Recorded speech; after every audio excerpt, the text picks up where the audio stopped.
Good morning and welcome to the 49th Annual Prix de West Invitational Art Exhibition and Sale. Here to begin today's program is the Curator of Ethnology for the National Cowboy and Western Heritage Museum, Dr. Eric Singleton. Thank you. Good morning and thank you for joining us for Prix de West. This world-class art exhibition provides us the opportunity to bring together people who appreciate the American West through art. Today's seminars will feature artists as well as art enthusiasts and collectors eager to share their knowledge, experiences, techniques, and trends in Western fine art. Because of the significance of the content contained in these seminars, we are pleased to extend the offering of these seminars to the public, reaching an even larger audience. This tradition continues because of the generosity of our sponsors, recognized on the screen. If you see anyone wearing a sponsor ribbon this weekend, please let them know how much we appreciate their support and contributions. We appreciate our event sponsor, Panera Bread, for providing today's breakfast. We also thank seminar sponsors Steve and Wendy Olshan. Many people enjoy taking home a memento from Prix de West. Our commemorative Prix de West bolos and catalogs are available for purchase in the museum store, located next to the front entry. While you're there, please take a few minutes to explore the museum store's trunk shows, located right outside the museum store entrance. The museum store will remain open until 7 o'clock today. Tonight, beginning at 6 o'clock, society members, sponsors, and ticket holders are invited to attend the cocktail reception in the galleries. Guests will have the opportunity to mingle with artists while viewing the exhibition. Tomorrow at noon, we'll present the awards for outstanding works in several different categories, including Prix de West Purchase Award announcement. And finally, tomorrow evening, in the much anticipated art sale, will take place with cocktails in the gallery beginning at 5:30. Our celebration will continue with the live auction, food, and drink. We indeed have much to look forward to. The first of today's seminars is titled A Life Journey Through Art. Our presenter is a Vietnamese-American artist who immigrated to the United States in 1975 and began his artistic pursuits at an early age. He attended the Colorado Institute of Art, where he studied painting under René Brujon, who he credits with developing the foundation of his artistic understanding. His subject matter ranges from still life, landscapes, interiors, and figurative to abstracts. And his work has been recognized and awarded with top honors from organizations such as the Portrait Society of America, Oil Painters of America, the Artists of America, and Salon des Arts. Please welcome Prix de West artist Quang Ho.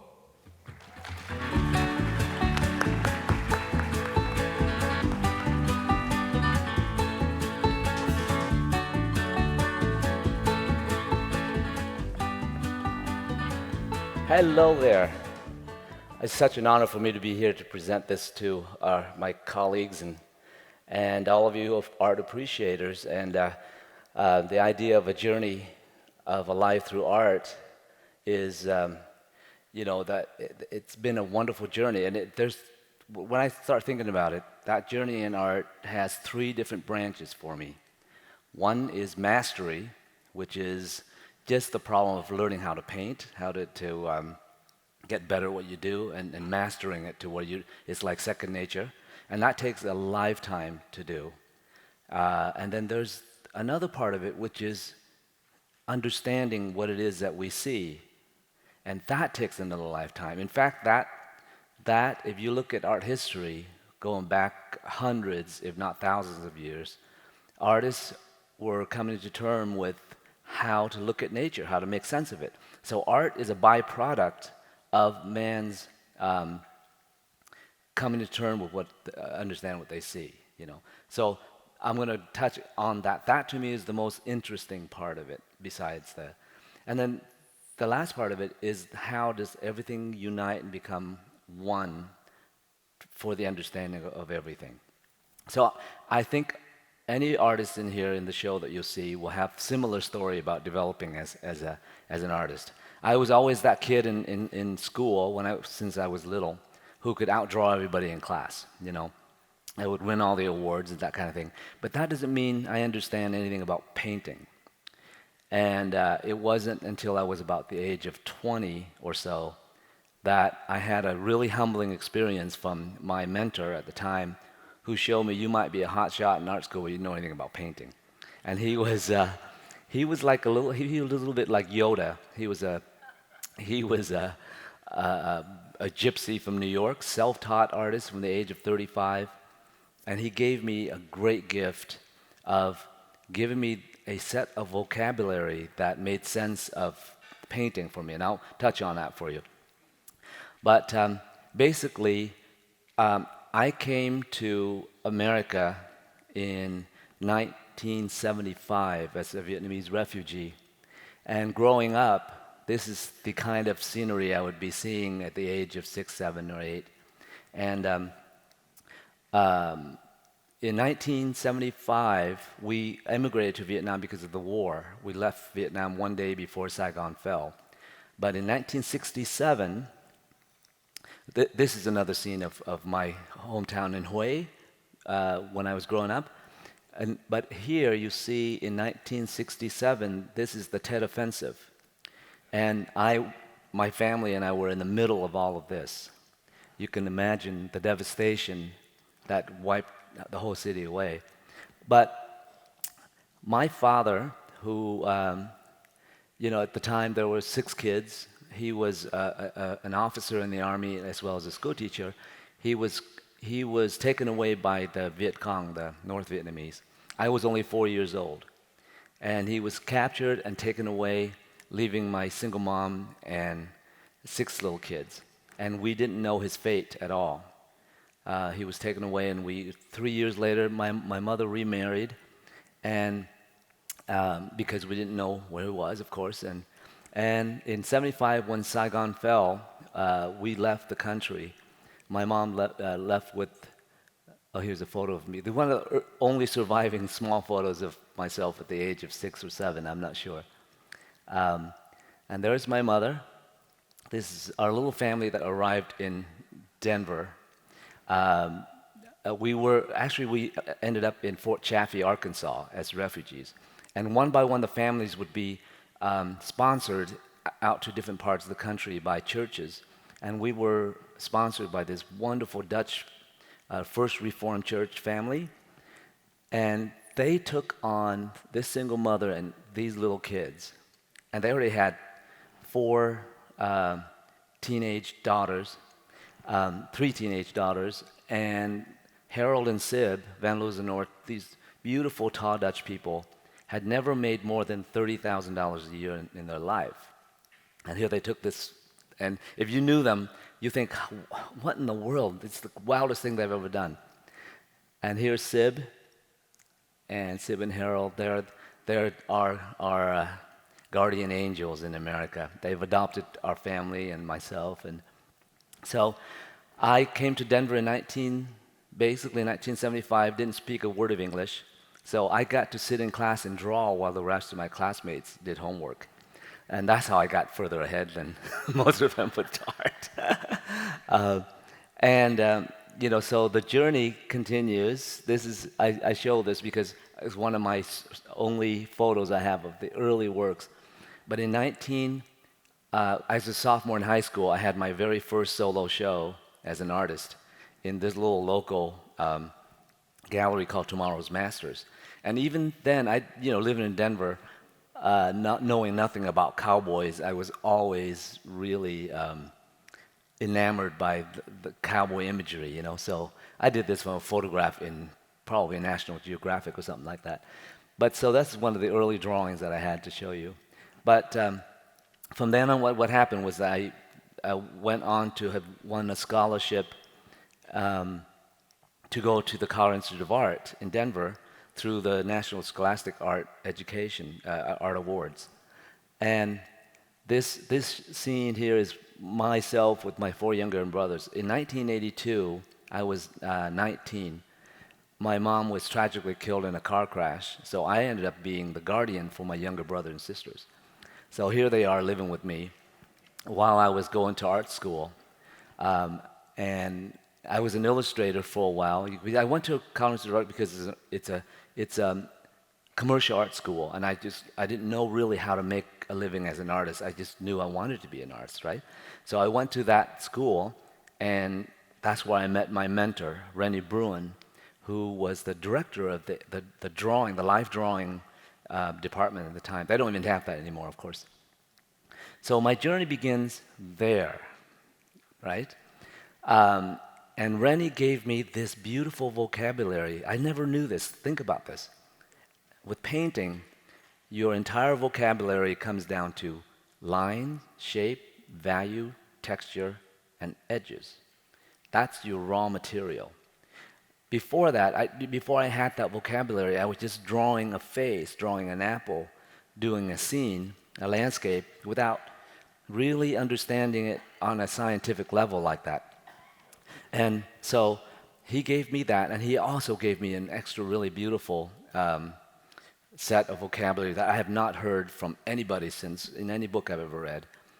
And he said that all of art can be broken down into 8 different visual approaches. And this guy is self-taught. He came up with all this himself.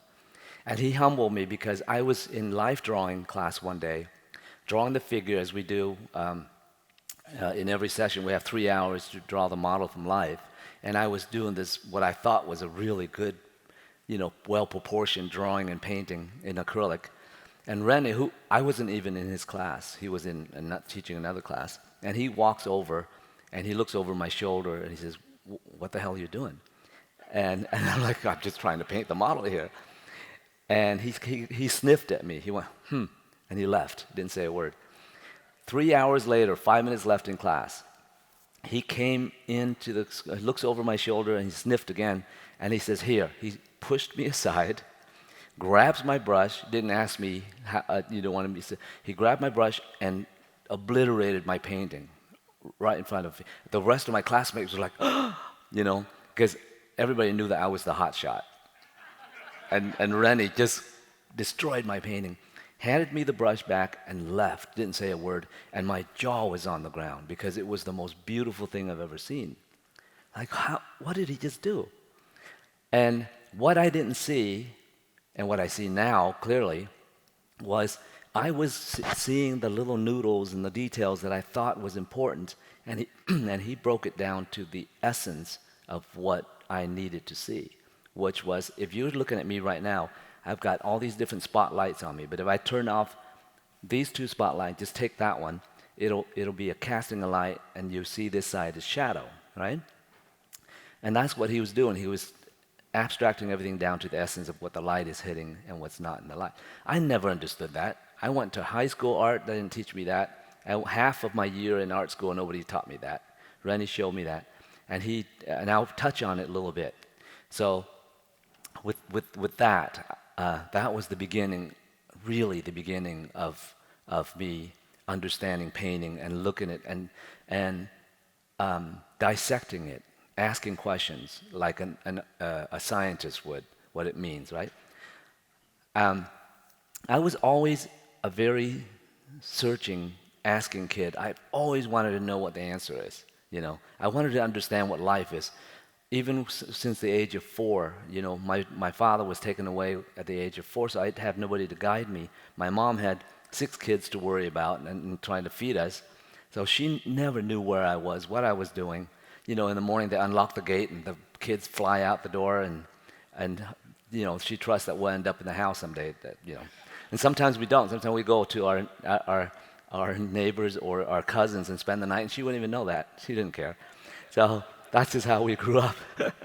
But I never had any kind of guidance. I didn't know anything until about the age of 18 or 19. And what saved me was learning a meditation technique that I fell on totally by accident. And it just was sitting down in a chair and dropping your hand by your side and try to become aware of your thoughts. And each time you recognize that you're caught up in your thoughts, you go back to your hand. And it was so simple, but it saved me because for the first time in my life, I could get a separation between who I thought I was and my feelings and my thoughts, and I can objectively look at it. So I don't have to be caught up in that. Well, that was the beginning of seeing everything. The reason why I say that is because I devoured any spiritual, religious books, scientific books, and that kind of thing growing up because I want to know. And there was a little book that I I found called My Religion by Helen Keller. And it was so beautiful, and I want to tell you this because I realize I'm going to give you a little experience here of what I actually see when I paint. And it's taken me all these years to get to a point now where I see this automatically. I don't even single-eyes objects. Think about this. Helen Keller was dumb, deaf, and blind. She couldn't see, she couldn't hear, she couldn't speak. There's no direct experiences to the outside world other than her sense of smell and touch. In the book, she said that when at the age of 9, when her teachers poured water over her hand, right, over and over, and spelled the word water, when she made that connection, that understanding that this meant water, she said she felt another mind touching her mind, and a light came on in her head, and she was aware of herself for the first time. And it was beautiful. I was reading that, sitting in the middle of nowhere and by myself, and it really gave me goosebumps. She said before that, she would walk around the room and bump into a wall and would react, yelp like an animal would, and then turn around the corner and bump into another wall and yelp like an animal would. She wouldn't remember that experience, So I was driving away, and after I read that, and at that time I had been learning this meditation thing, which is, I understand that you're trying to get to a point where you're not thinking or not caught up in your thoughts. Well, the only word she had was this idea of that's meant water. That same day she learned a bunch more words too, by the way. She learned about the face, her teacher would put her hand on the face and spell it out, or a rose or a leaf. So she was getting all that. But what I thought was, imagine what it would be like if you were Helen Keller and all of a sudden you wake up right now, but you don't have any language in your head. You have no idea what nature is. You don't know what an apple is. You don't even know what you look like. So there's no image of the self even, And I thought it was so beautiful. There's just this pure awareness that's going on. Now, it wasn't until 20 years later when I was painting and I'm, thinking about all this stuff. I'm like, wait a minute. What would happen if Helen Keller could open her eyes for the first time at that moment before she learned about anything? She would look out there and not know what a face is, what a person. There's no name for any of these things yet. You see what I mean? She wouldn't know what a tree is. She wouldn't know what back there is or what over here is. Everything would be right here. She would see what? She would see relationships of shapes, values, colors, interacting without any boundaries. And all of you artists know this, that when you paint, you have to squint. And why do you squint? To get rid of all the boundaries that are unnecessary. You see the boundaries, you see there's a connectedness between everything, So, close your mind's eyes for a minute and just see this, right? Can you sit there and pretend like you don't even speak English now? You speak Arabic or Vietnamese or some language that you don't know how to name things. So that's how I look at the world. When I paint, it's almost looking at everything for the first time. When I look at a glass, and if you paint the idea of a glass, you're not really seeing the glass. Because if you look at the glass for as it is now, it may be in front of this scene or it may be in front of that scene, and that changes how the glass looks. You see what I mean? So I don't paint an idea of anything. I look at it as if it's Helen Keller seeing it for the first time. And so when I look out at the audience, I see the whole thing.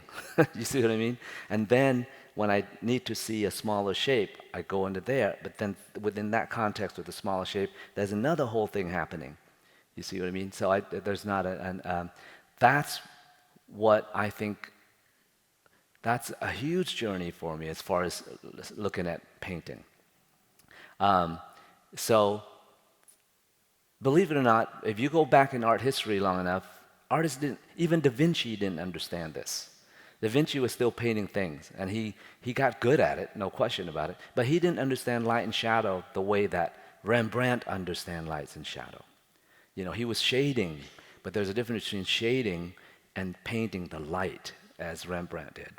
But then you go over to Japan. Here's the civilization of great artisans and beautiful, beautiful, sensitive work that was being done. They didn't see light and shadow at all. Everything was flat. You know what I mean? The wood blocks are amazing.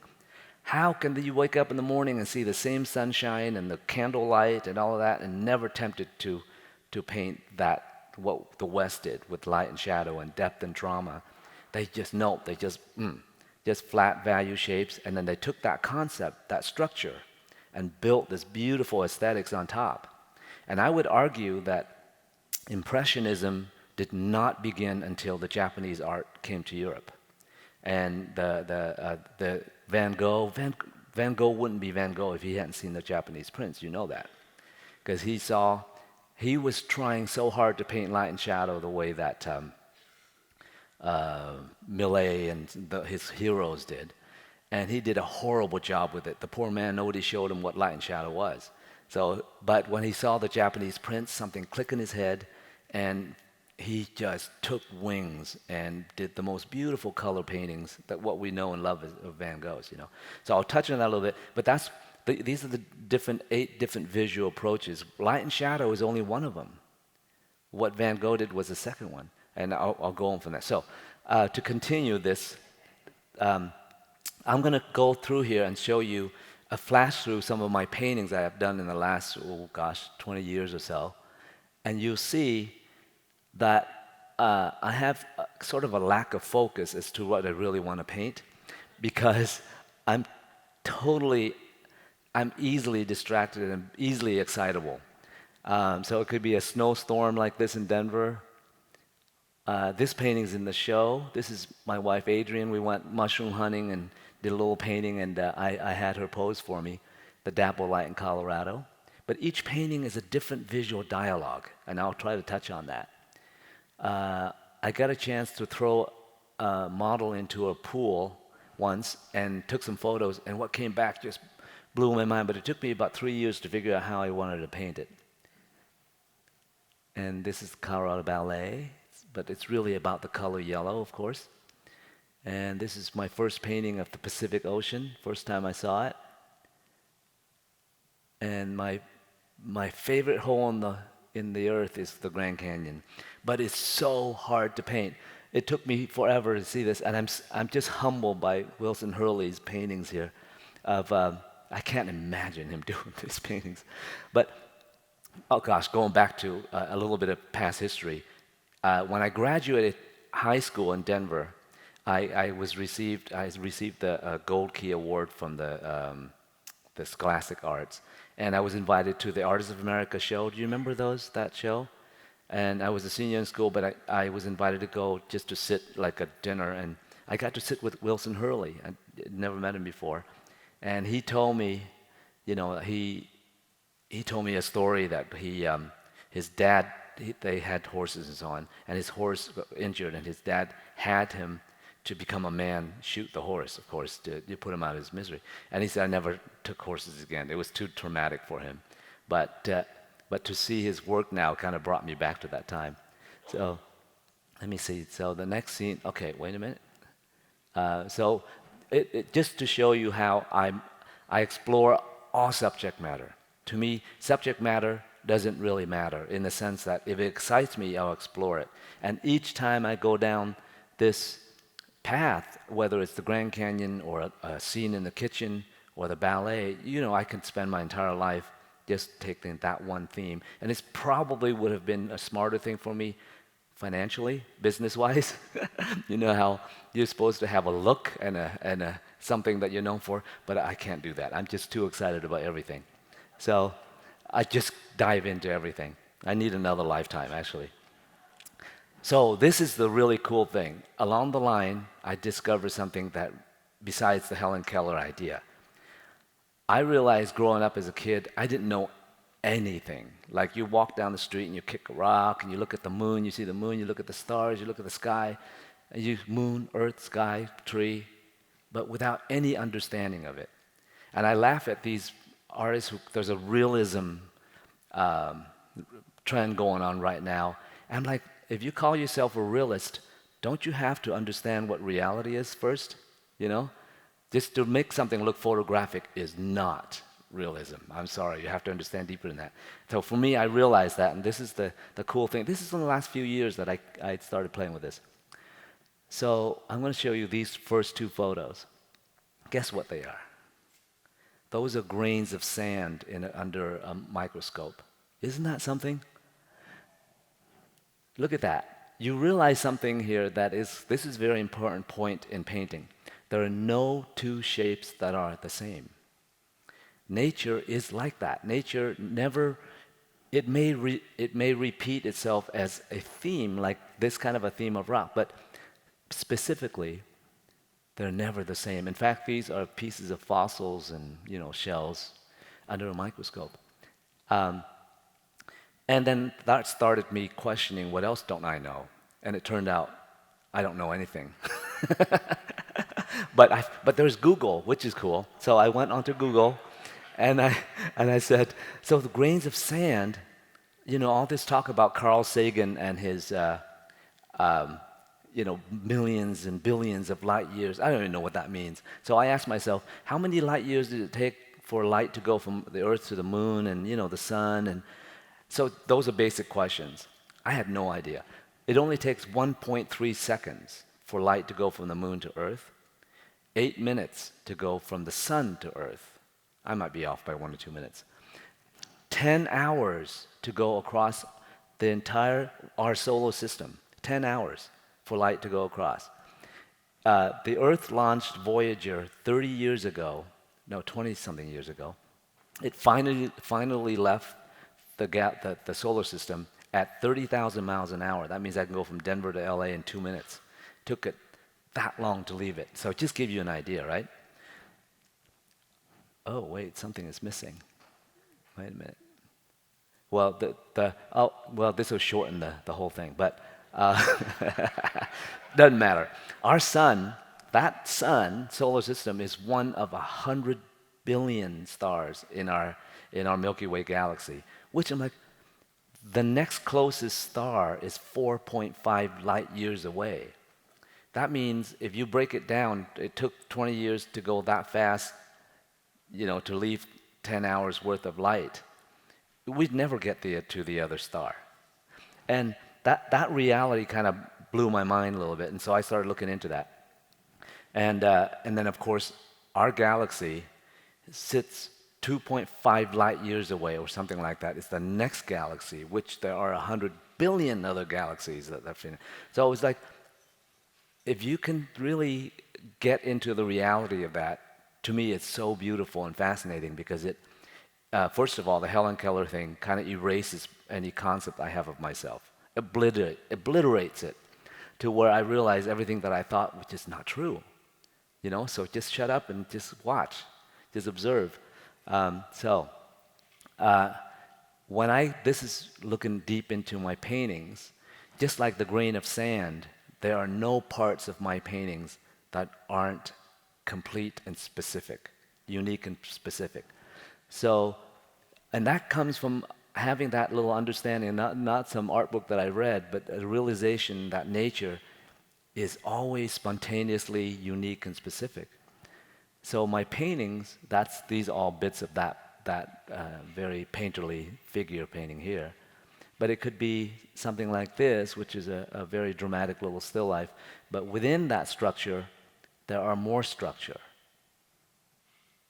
Even just the background is a painting of really low key, bits and pieces like that. And this is an exploration of, I bought this lemon tree from a nursery, and rather than setting it up in a traditional still life, I had the idea to paint it within this harmony of this beautiful glow of yellows, to see where I can go with it. So I painted it like this, but as you look closer, every leaf is paid attention to, but not every leaf is painted equally. So in that way, it's very musical. I'm very intentional. My painting is more musical than anything. There's a rhythm to it, which means there are areas of emphasis and other areas of smoother movement, but nothing is left out in a sense, right? So even a Zen painting, if I chop that painting off, that could be a really cool Zen painting too. So that gives me ideas. Now, I wanted to show you this as a progression. This is a kitchen in Denver that I used to frequent, and off to the side is a window. And I keep thinking of that, like that could be a really neat painting. So I finally asked the owner, would you mind if I take some photos and can I paint that? He said, actually, we see your name on the list and we know who you are, we'd love that. So dinner's on us tonight, but we want one of the paintings eventually. So it's become a wonderful relationship. I've been painting this for 20 years. But look at the progression. This is one of the first paintings I did. And you can see it's very literal, it's impressionistic, but I'm paying attention to the chef and the things look like. But as it progresses, this painting became more about the air in the kitchen, and then it becomes more abstract.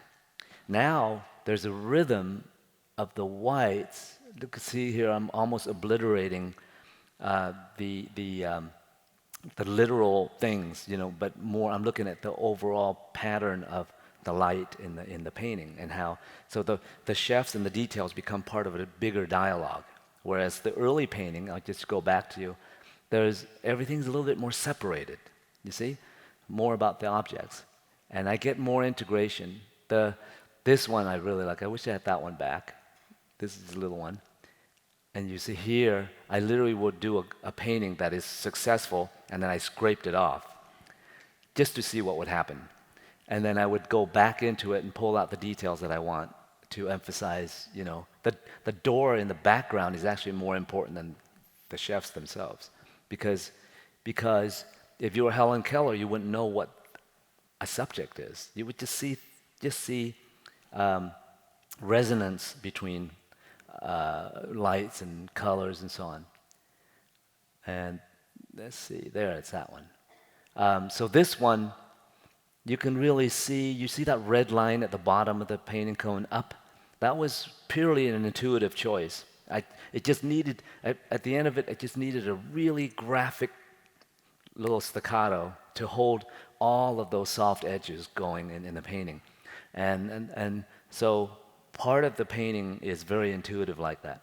I just wanted to show you that I can take any one subject and dive into it like this. I go into the studio and say, what if I did this to it today? What do I want to learn today? And color is my fun. Okay, now you all know who this is. Before you lose your breakfast, let me explain this to you. So we know, this is Jackson Pollock, and the modern world is gaga over him, of course. And they talk about how this was the first paintings that were done without a brush. So I'm like, okay, why is that important?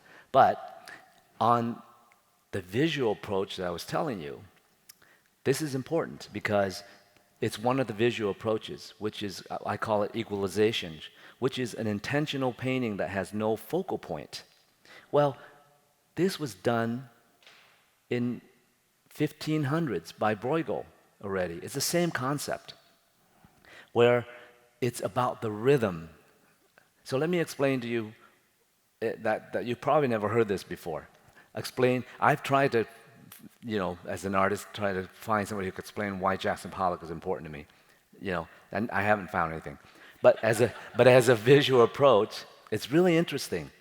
Think of this as equalization as making a giant toss salad. So you get a big bowl, and you toss in your dark greens and your light greens and your red tomatoes and your egg whites and your egg yolks, your black olives, whatever colors and shape you want to put in there, churn it all up, you throw up in the air, and it goes all over the ground.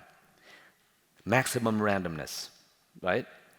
And you think, well, that's a mess. Well, it is an equalization painting because there's no way that all the tomatoes would be one clump, right? They would be scattered out, seemingly random. Now here's the secret I'm going to give you. This was a big deal for me when I realized this. There is order. How do you find order in that? If you close your eyes and imagine, only look for the pattern of red that you see in that sea of chaos. You'll find that there's a pattern there that's different than the pattern of the white. and that's different than the pattern of the black olives. You might have just 5 red dots in that sea of craziness. And if you anchor that right on the canvas, everything else will fall into place. And you do that one at a time until there's order there. Now, you look at this painting by Bruegel. I love this thing. I can't imagine how long it took him to do that. But only look at the white pattern in there, and you see how brilliantly it is placed, and the amount of time and work that's. So that's equalization. This is Motherwell, and it's called dark light pattern. One of the I don't have time to go into all the 8 because that's a whole different lecture. But this is an Andrew Wyeth. That's also dark light pattern. You see. That's an Andrew Wyeth. That's a dark light pattern.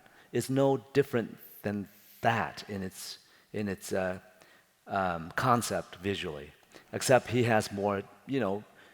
As imagine if you're Helen Keller looking at the same thing, you would see it like Wyeth does. That's how brilliant Wyeth is, But Wyeth has this amazing ability to bring it down to what you need to see too. He's just so good. You see that pile of wood on that side of the house, and it's just done with a few brush strokes and left behind for the snow, but it's a pile of wood. It's phenomenal. I don't know how many other artists could do that. And this is one of the few wildlife paintings I've ever done. This is an experience. I live in Pennsylvania half the time now, and this is the woods that I walk through, and it's an equalization painting with light and shadow on top of it. But do you see the 4 deer in there? If you look close, there's 4 deer in there. And this is how I experience walking through the woods. And when I see a deer, you don't see it at first. And I'm like, whoa, and there it is. So I wanted to paint that whole scene. But again, every single leaf, every shape, every color is uniquely specific. There's no repetition in there at all. And this is a different kind of equalization. See, so that's how I look at my paintings. Is they're visual problems to solve.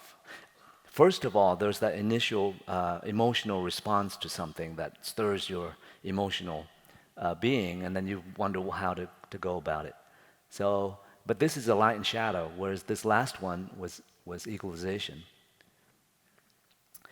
Same thing with still life. I go from there. That's a very early one. I was early 20s, this is 3648. And over the years, this is a very painterly one.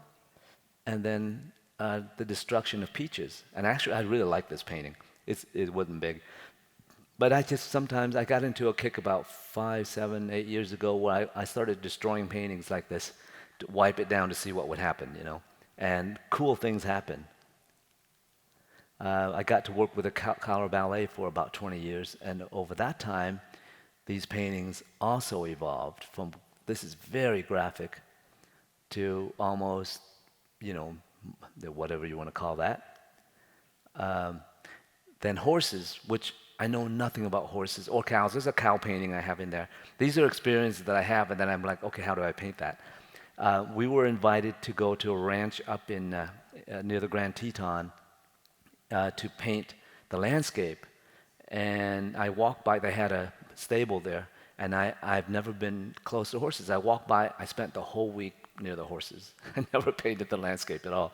And because they're so beautiful, and they can stomp you into tomorrow, and yet they don't. They stand there patiently, let you pull them around. So I started to paint some of these horses, and see that one's white on white, and then this one, I love the rhythm of the darks against the ground like that. And then, so I just play different things. Same with the ocean.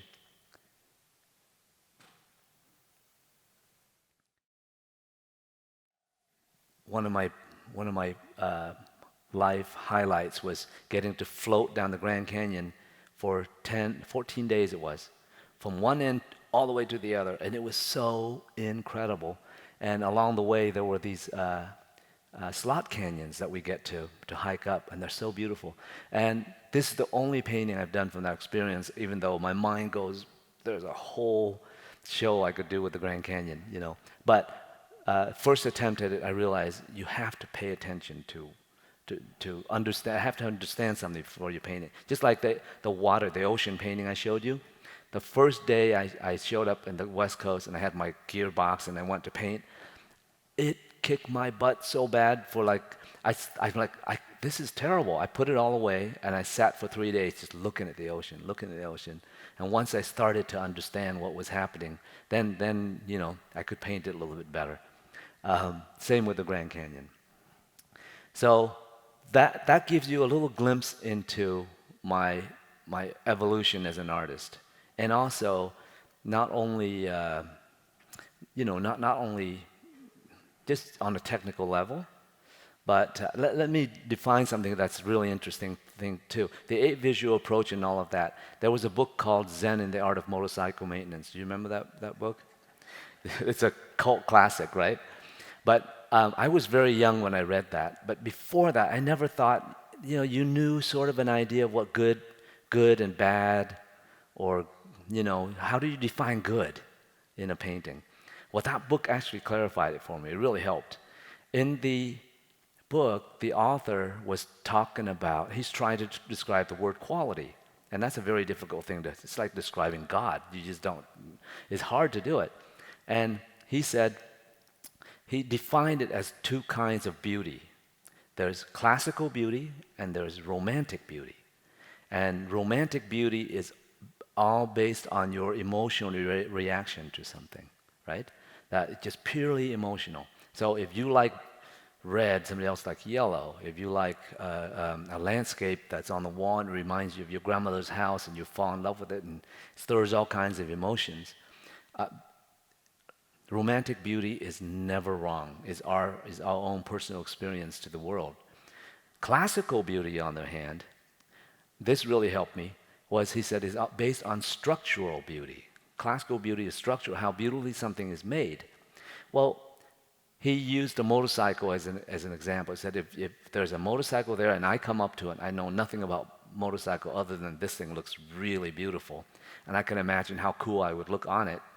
And so I buy this thing based on this emotional response to it, and another person comes, sees the same bike and says, oh, that's a piece of junk. You drive that around, a couple of years and it's going to fall apart on you. It's not a well-made bike at all. I didn't see what he sees.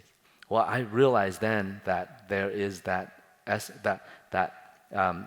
whether it's art or music or writing, if you look at a painting and you don't know how a painting is made or what goes into it, like the 8 visual approach and all these concepts and that goes, and you just like it, well, there's nothing wrong with that. Buy the painting, right? But as you understand more and more about how paintings work structurally, because I can look at the same painting and say, you shake that and all the pieces will fall out. Because that's just, I can look at a painting and say, that thing is out of place.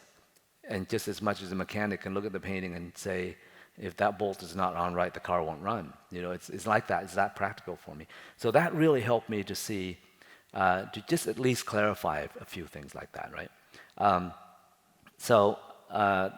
With this painting, I'll just tell you, that is a simple light and shadow painting. If you break that down to its core, it's really simple. You see a million rocks in there, but just allow your eye to see only where the light is falling. That really white light, that brilliant sunlight, it goes all the way, you can trace it all the way to the top, very, very, very top distance wall, way in the back. And the rest is in shadow. So that's really my structure. With every painting, there's a structure that allows me to be completely wild and free. And if I don't have that initial structure, it's like building a house without the foundation. You can make the detail as beautiful as you want to, but without that structure, there's going to be something wrong with it. You really can get in trouble. So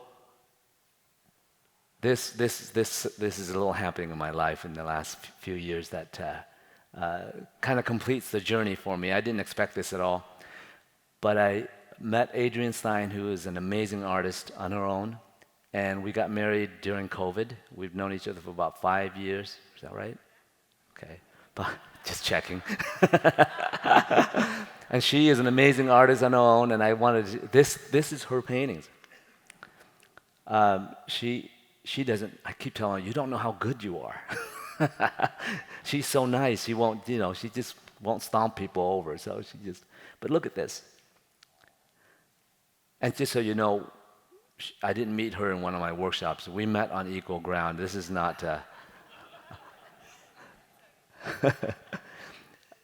she's such a wonderful painter. You just watch out. She's just getting started. And, she paints beautiful things, but she's a great colorist. And just 4 months ago, we started a new little creation here. This is Liam. You're going to get to see him tonight. I'm going to bring him and show him the art. And he's really something.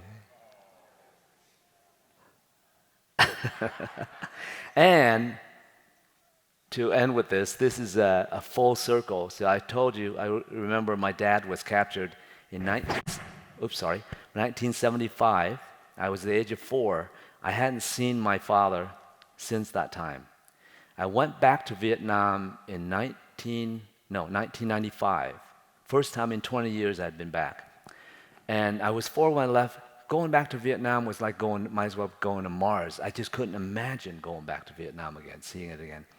Well, I came back. Turns out, when Saigon fell in 1975, my dad was in prison all that time, and he was let go. And when he came home, his wife and kids were gone. We had left for America. He didn't know that. And he said that what kept him alive during all that time was thinking about his wife and kids. You can just imagine. So when I went back in 95, I saw him for the first time in 27 years. I was 31. And he hadn't seen me since I was 4, so he still looks at me as a 4-year-old. So he's walking around spoon-feeding me, It's like, no. It's really sweet. And, wait, skip all this. Sorry. So here I was. This is in 95. I set up in Hue. Hue, from the time I left in 75 to 95, hadn't changed that much. Now it's completely different. But so I was painting the river, and there were still scenes like this all over the country at 95. And I had set these paintings were painted from life.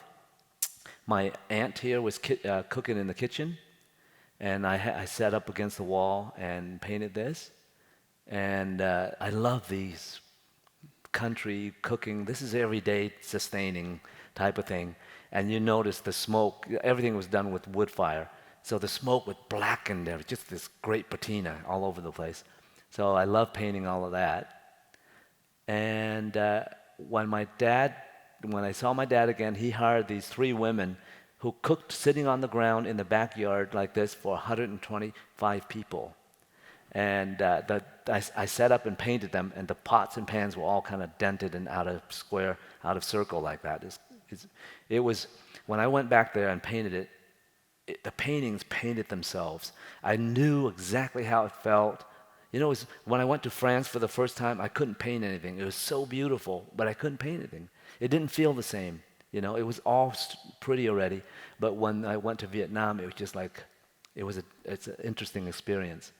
And here he was in 1995, and we traveled together, handsome, dashing young man. And I have to say, just yesterday, my dad, who is here with us today, Doc, can you come up?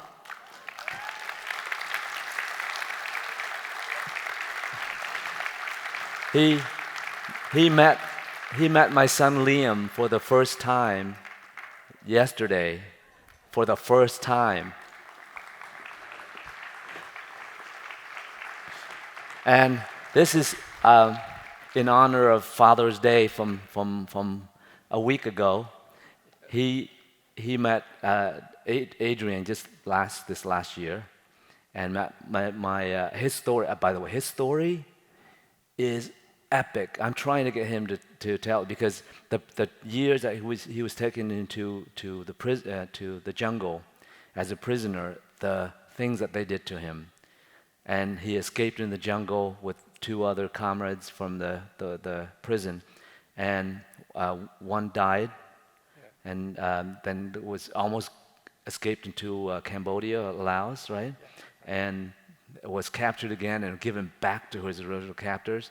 And when he came home back to Vietnam in '75, his life, starting life over, his mom, my grandmother, had a gold ring. And when he came home, he had no money, anything like that. She sold the ring for $50, and with that, he started his life all over again. And he won and lost that in fortune a number of times.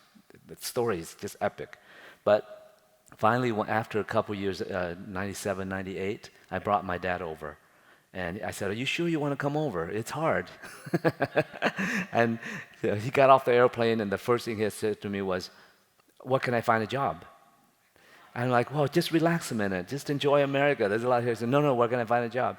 So there was a frame shop that gave him a job for $7.50 an hour. "I'll take it." I'm like, "No, you can't really live off of $7.50 an hour." But he's now, he's just, he's here now in this country. He goes back to Vietnam now. It's a beautiful place for him to be. But anyway, thank you for hearing my story. I just wanted to share that. Yes, he's 88 years old and still looking young. Thank you so much. So it's time for question and answer. Ba ngồi đây nha. Ba ngồi xuống lại nha. Thank you. So we have about 15 minutes for answers and questions. If you have any questions at all, yes, sir. Why do you think for the Japanese work that you mentioned was flat and they weren't seeing the light? I guess culturally or aesthetically, why do you think that was? Yeah, why did the Japanese see that way? Well, just like the Chinese art, there was a tradition. And it's funny how a tradition gets started. The king decides this, or the emperor decides that, and then everybody thinks like that. I heard something like in Spain, everybody speaks with the lisp because at some point one of the emperors, the king, had a lisp, so everybody took it on just to make him feel better, and so it is stuck. It's to this day. So traditions are very powerful in that way. And I think that there were some Japanese artists who went to the West and learned how to paint light and shadow and form, but they're not few of them. But it's just a way of thinking that gets ingrained. And I think it goes back to the Helen Keller story. If you can abstract yourself down to that just pure awareness, if you can get yourself to that, you realize what you are at that point. If you get rid of all the language and everything, you're a blank canvas. And then the life that you've had since birth, the colors that you've put on it. Some of you are this Western, beautiful Western life. Other ones, I'm in Vietnam. Another person might be something else. And your magnificent struggles and your pains and your sorrows and all of that, just beautiful coloring. And I can appreciate that. But you can't appreciate it if you take it personally. It's like the ego takes it personally. But when you can sit and watch how incredible that is, it's all just beautiful, So with painting, I don't know why I went there with that question, but I'm sorry. But I don't know. I think just tradition gets ingrained. Any other questions? Yes, ma'am? Oh, that's a whole different lecture. What are the 8 visual approaches? I'll name them for you. Actually, the first 4 absolutely applies to, if you're painting from life, if you're painting nature, if you look at nature to paint, the first 4 applies to it entirely, which is based on lights, different light types. So the first one is light and shadow, which is based on oblique lighting. Oblique lighting means that there's a shaft of light that rakes across, and the object that you're painting will cast a shadow. So you have a clear shape of light, clear shadow shape, a highlight, a halftone, a reflected light, a cast shadow. But if you step outside and it's an overcast day, and the sun is blocked by a thick layer of cloud, there's no cast shadow. That's called local tone painting. Local tone painting or flat light, it's what the Japanese did, right? So if you see if you see these paintings that are more based not on form, but on relationships of value harmony, that's called local tone painting. And then if you see somebody, and the other two is backlighting and front lighting. So front lighting, I call it form because you never really see cast shadows, but you see light in the center, and there's a sense of form in the painting, like Georgia O'Keeffe. Georgia O'Keeffe is a perfect example of a form painter. You don't know, she never paints the light source, she just doesn't care about that. She's about this beautiful organic form happening in the painting, and she invents form, you know? Backlighting is Kim English. Look at Kim English. He's constantly painting backlighting. There's some backlighting paintings in the show as well, where the light source is behind the figure. The other four visual approaches came after the fact that painters realized that it's about line, shapes, value, color, texture, and edges. So equalization, like Jackson Pollock, is a visual approach that is based on imagine doing a painting without a focal point, right? It's not about this, which is entirely different than how Western art was thought about for centuries. Bruegel broke the law there a few times. So whether he did it intentionally or not, but that's what it was. And then color can be a visual approach, where your painting is about the exploration of color relationships. Now, painting bright color straight out of the tube does not qualify. That's easy. Okay? That's why Van Gogh is one of the greatest colorists you ever see. He took local tone, he got rid of form, he took the simple values and then assigned it the most imaginative color harmonies you can imagine. And I just love that about him. Now, an artist like Mark Rothko, who is the color field painter, yeah, whatever. I saw a whole show of his, and it was interesting for about 10 paintings. And then it was like, well, you could have given that color swatch to any artist and say, fill it in for me. And there was no trace of the artist on the painting at all, other than just color choices. And that's okay, but if you want to see really great abstract color field painting, look at Richard Diebenkorn. Just amazing stuff, right? So not all art that's touted as great is necessarily great to me, because I know something about classical beauty, you know. Sorry, I'm distracting myself again. So the other two is line can be a visual approach, just line as making shapes with lines. And the last one is dark light pattern, which you saw, I show you the Andrew Wyatt painting, you see. And I can take any one of those and go down the rabbit hole with them for the rest of my life. But but the main thing is, you can have all 8 visual approaches in a painting, but one has to be dominant. One should be dominant. Otherwise, it's all about intention in the end. It's like Beethoven never wrote a great classical piece accidentally. Everything is. And that's great art. Great art, there's nothing accidental. Even if you see a painting that I do and it looks like just paint blew up on the canvas, it wasn't accidental. You know what I mean? I'm aware of what happens after the accident happens. So whether I keep it or take it somewhere. So and sometimes I go in there and I just love to be really quiet and see soft passages between, all these different exercises. That's the joy of painting. Laura, are there any other questions?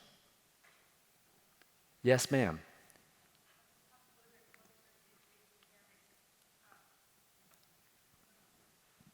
Do you have any of your works in Vietnam by collectors or just, yeah? And do they appreciate you as coming from there? Is there an acknowledgement of you and by in the Vietnam? people or the government or anything like that? No, there isn't, because, it's not really, none of that is really important to me. Although I do have, I thought I had it in my slideshow, but there were a few, well, you saw it, a few of the paintings I did in Vietnam. When I went back to '95, I actually took thousands of photographs, and with in mind that I want to do a whole series of Vietnam paintings because it's so close to my heart. But I'm glad I waited because now I understand a lot more about painting than I did back then. So now I can explore it purely as just a visual dialogue, and I kind of can't wait to do that. So whether it goes anywhere, great, but I'm going to enjoy doing it. So whatever. Thank you for the question. If that's the last question, I just want to thank you so much, and it's such an honor for me to be here to present this to everyone. And thank you. Is Dan here? Dan was so kind to come and see Adrian and me. We hosted him in Pennsylvania for a dinner in our little kitchen in our 1763 stone house, and told me, there he is. Do you remember the dinner? That was such a treat. I just love that. But to be here, I knew about this show forever, but so this is the first year for me to be here, and it's just absolutely an amazing space. And I have to say, Wilson Hurley just became a saint to me in my mind after seeing these. So enjoy the show. Thank you so much.